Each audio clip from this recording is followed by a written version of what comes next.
Hello guys, current affairs funda में आप सभी का स्वागत है। मैं हूं आपके साथ अभिषेक शर्मा और आज के इस वीडियो सेशन में हम 22 मार्च तक के सभी इंपॉर्टेंट करंट अफेयर्स कवर करने वाले हैं।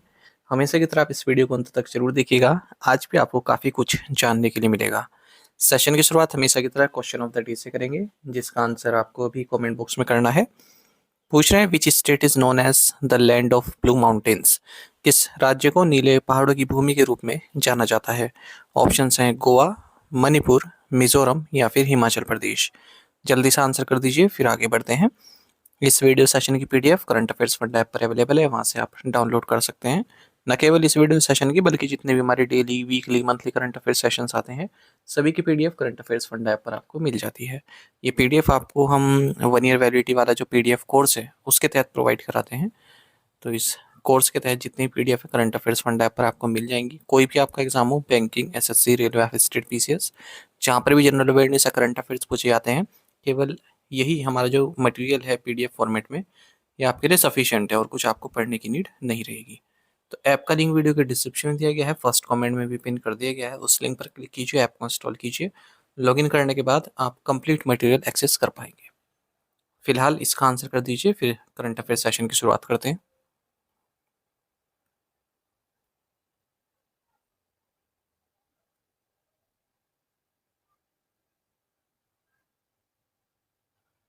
Which institution has been selected for the Initiative of the Year award by Central Banking London UK? Central banking London UK द्वारा initiative of the year award के लिए किस संस्थान का चयन किया गया है? ऑप्शंस आपके सामने हैं। सही आंसर ऑप्शन ए है, RBI, reserve bank of India. तो रिजर्व बैंक ऑफ इंडिया को सेंट्रल बैंकिंग लंदन यूके द्वारा initiative of the year award के लिए चुना गया है। और रिजर्व बैंक ऑफ इंडिया द्वारा जो .bank.in डोमेन लॉन्च किया गया, उसी के लिए ये initiative of the year award RBI को दिया गया है। इस .bank.in डोमेन को लॉन्च करने के साथ ही भारत पहला देश बना है ग्लोबली जिसने बैंकिंग सिस्टम के लिए एक अलग से सिक्योर और एक्सक्लूसिव इंटरनेट डोमेन लॉन्च किया है।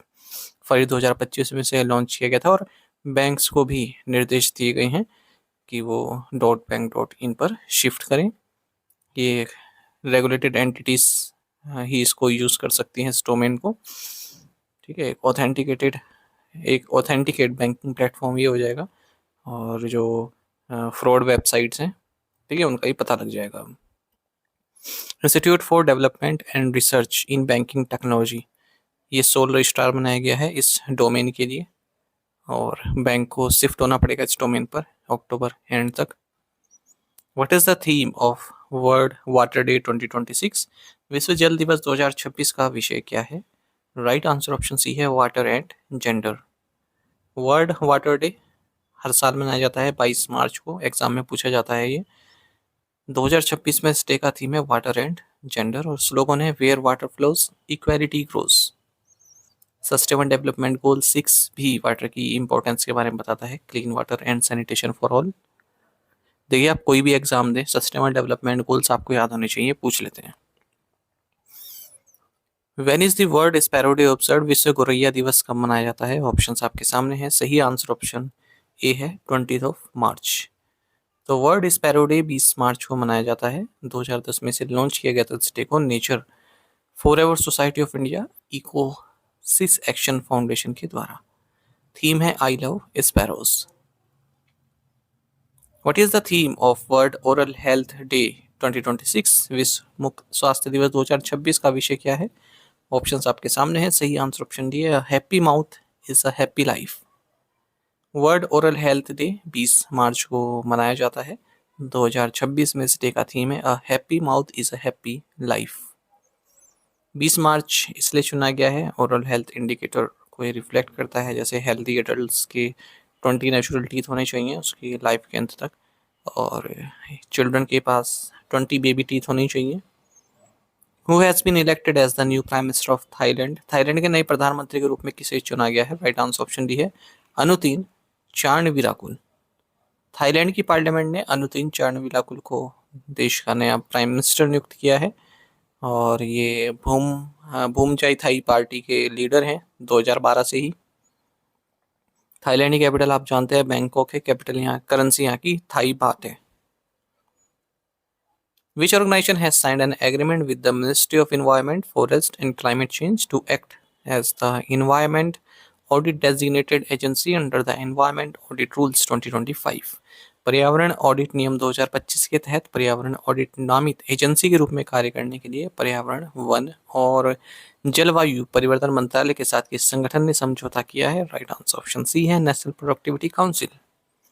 नेशनल प्रोडक्टिविटी काउंसिल जो कि एक ऑटोनोमस ऑर्गेनाइजेशन है, department for promotion of industry and internal trade, ministry of commerce and industry, government of India के तहत इन्होंने एग्रीमेंट साइन किया है ministry of environment, forest and climate change के साथ, ताकि ये इन्वायरमेंट ऑडिट रूल्स 2025 के तहत इन्वायरमेंट ऑडिट डेजिग्नेटेड एजेंसी के तौर पर कार्य कर सके।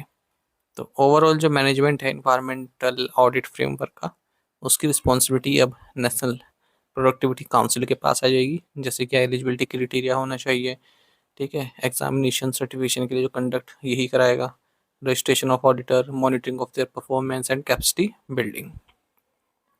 तो जो इन्वायरमेंट ऑडिट फ्रेमवर्क है ये एक की इंस्ट्रूमेंट है जो हमारे एक्ट्स हैं, मेजर एक्ट्स हैं इन्वायरमेंट संबंधित, उन्हें लागू करने के लिए। जैसे इन्वायरमेंट प्रोटेक्शन एक्ट 1986 है, वाटर एक्ट है 1974 का, एयर एक्ट है 1981 का, और वन अधिनियम है 1980, वाइल्ड लाइफ एक्ट है 1972 का, ये सभी। India signed a memorandum of understanding on postal cooperation with which country? Bharat ने किस देश के साथ डाक सहयोग पर समझौता ज्ञापन पर हस्ताक्षर किए हैं? राइट आंसर ऑप्शन बी है, भूटान। भारत और भूटान ने मेमोरेंडम ऑफ अंडरस्टैंडिंग साइन की है पोस्टल कोऑपरेशन के क्षेत्र में।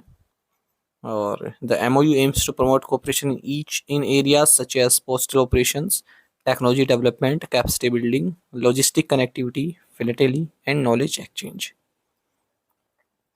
NPCI Bheem Services Limited has appointed which cricketer as the brand ambassador for the Bheem Payments app? NPCI Bheem Services Limited ने Bhim payments app के ब्रांड एम्बेसडर के रूप में किस क्रिकेटर को नियुक्त किया है? राइट आंसर ऑप्शन डी है, महेंद्र सिंह धोनी। तो एनपीसीआई भीम सर्विसेज लिमिटेड ने लेजेंडरी क्रिकेटर महेंद्र सिंह धोनी को अपना ब्रांड एम्बेसडर बनाया भीम पेमेंट्स ऐप के लिए। तो ऐप रिब्रांडिंग कर रहा है अपने आप को भारत का अपना पेमेंट ऐप के तौर पर।